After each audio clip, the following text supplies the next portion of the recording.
Honorable Mr. Asif Saeed, very distinguished panelists, honorable judges, both serving and retired, distinguished guests, ladies and gentlemen.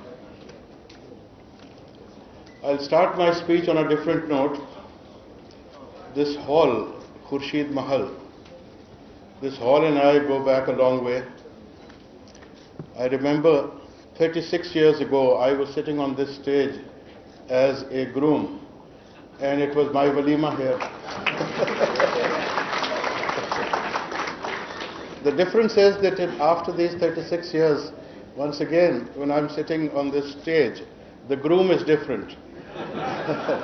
And the groom is as young as I was at that time, because I now can stick to this word that he's a young man, because Mr. Liaquat Baloch has already called him a young man. कि ना सिर्फ ये जवान है बल्कि जवान फिक्र भी है. As a young lawyer, and this is exactly 40 years ago, in 1979, when I started my legal practice, Mr. Asif Saeed was already a shining star in the legal profession. He was an icon then, and he still remains an icon now.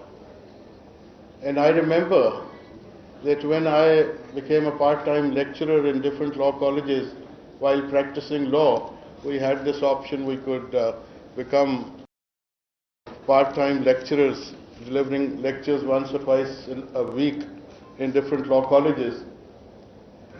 I used to tell my students in the law colleges that there have been many great lawyers, but the lawyers who are known to all and sundry outside their profession also are lawyers who have another dimension to their personalities. Apart from being experts in the legal field, they have to have another dimension to their lives, and that is why they are known throughout the society and not just in their own professions. And I used to take the name of Mr. Asif Saeed, that he is not just a great lawyer, a brilliant lawyer, but he has many dimensions to his personality. And those dimensions, you know all of them: his love for art and culture, his intellectual pursuits, his academic pursuits, his writing flair, and all those examples I used to give to my young students, that if you want to be, not just to be a good lawyer, but a great one, known all over, then you have to have another dimension, and the ideal then and ideal now is Mr. Asif Saeed.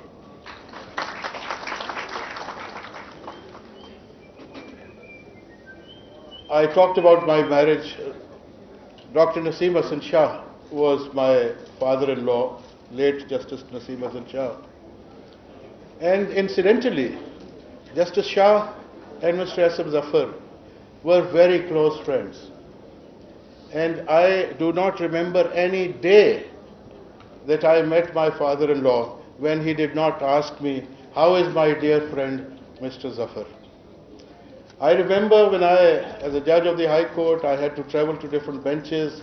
Then as judge of the Supreme Court for the last about 10 years, I am in Islamabad, and traveling back to Lahore every weekend.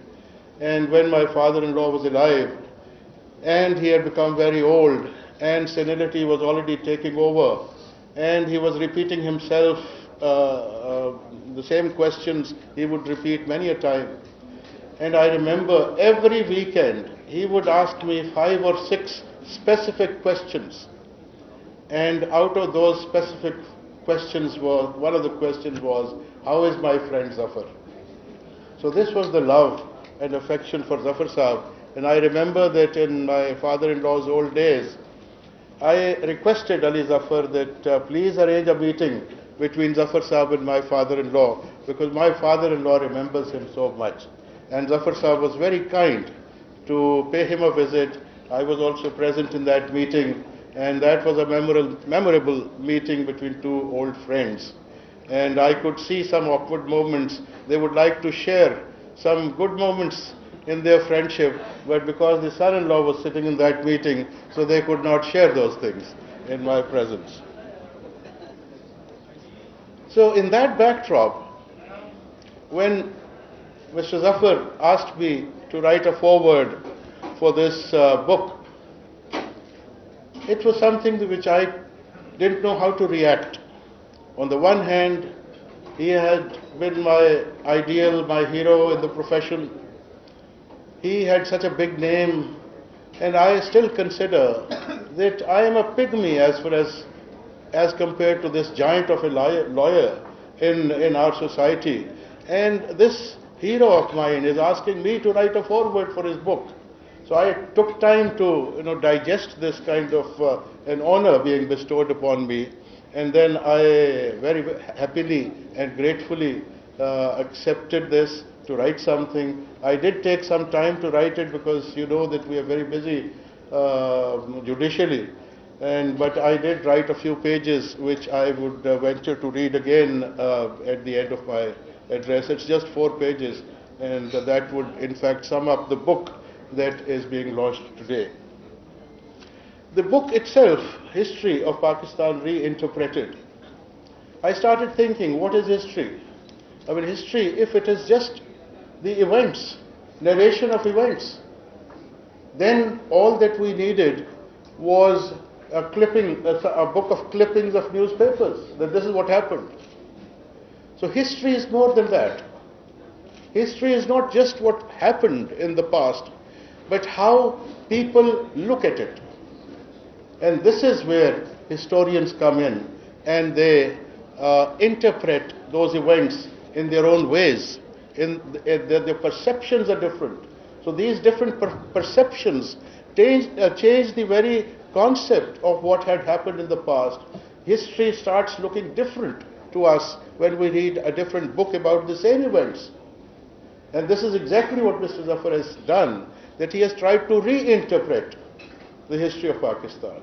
So that by itself means that there are many books, there are many perceptions of history about Pakistan, but always some new facts come in, some developments take place, and then you start looking at the same events differently. This is how history not only changes its color, its perception, its message, and this is the beauty of history, that there is nothing which is constant in history, because the same event, maybe 100 years from now, the same interpretation will undergo a change. Some more information will come to light, so the whole history will change. So that's why history is not just the events taking place or the narration of the events taking place, it's the way you look at those events. Presently we are passing through a stage where I think the first part of history, the event part, that by itself is becoming more and more difficult to discern and understand. We are passing through a phase where reality is created. I was talking to some American author, and he said that presently the sole superpower in the world, we are so powerful that we are not just creating history, we are creating reality. We say that this fact is like this, and the whole world has to believe it. Not that it believes it to be true, but it has to believe it. And we have many examples in the last decade or two where we were told that this is like this, and on the basis of that telling us, certain events took place which changed this world from what it used to be. And this is a dangerous stage as far as the historians are concerned, that not only that the events previously which used to provide them basis for giving their perception of it, those events were true, but now the future historian will also have to decide and to decipher whether the event actually was true or not. So the virtual reality is being created, and then a whole history will follow on the basis of this virtual world. So this is the dangerous part that I was worried about. And in the context of this book, this is about history of Pakistan, things that have already happened.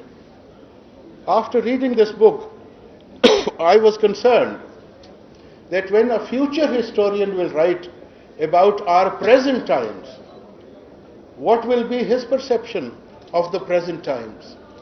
When we are passing through the present, we are going through a mill, everybody is so busy, the whole thing is being unfolded, so we don't have a proper perspective. But when we look back at things, the perspective is different. So how will a future historian write about the present times?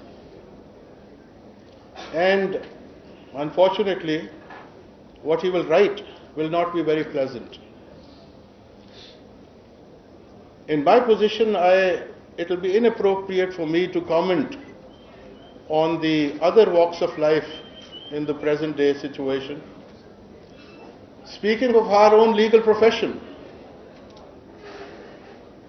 I remember that in the law colleges, we used to have the best lawyers sparing time from their busy professional engagements and coming to the law colleges to deliver lectures.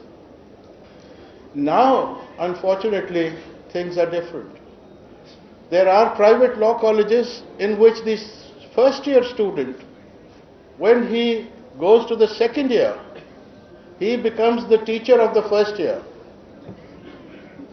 because some incentives are given to him that there will be fee waivers and the administration saves the salary of a teacher. The second year student starts teaching the first year student. So you can imagine the kind of education that is being imparted. So this future historian will also write. Then what about the legal practitioners? We have brilliant names in our legal profession. We have the brightest lawyers in our community, in our society. But then there are others. The historians will also notice them.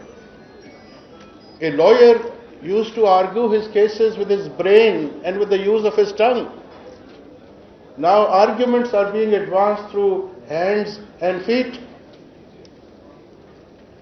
through fists and kicks. The historians will not forget or forgive us for this, and this will also be recorded. What about the judges? There were judges who would take pains to come up with beautiful judgments. They would develop law. They would be concerned about quality. But unfortunately, we are under so much pressure of backlog of thousands and thousands of cases that quality is not the foremost thing in our minds. We are only focusing on quantity, the maximum number of cases that we can handle. History will record this as well. Then once we have given those judgments, even some good judgments where judges work hard, law is developed, interpretation of law is given, then in the evening, how are those judgments being analyzed? They are being analyzed by people who have nothing to do with law. They are being analyzed by people, 99.9% of the people who analyze our judgments have not even read those judgments.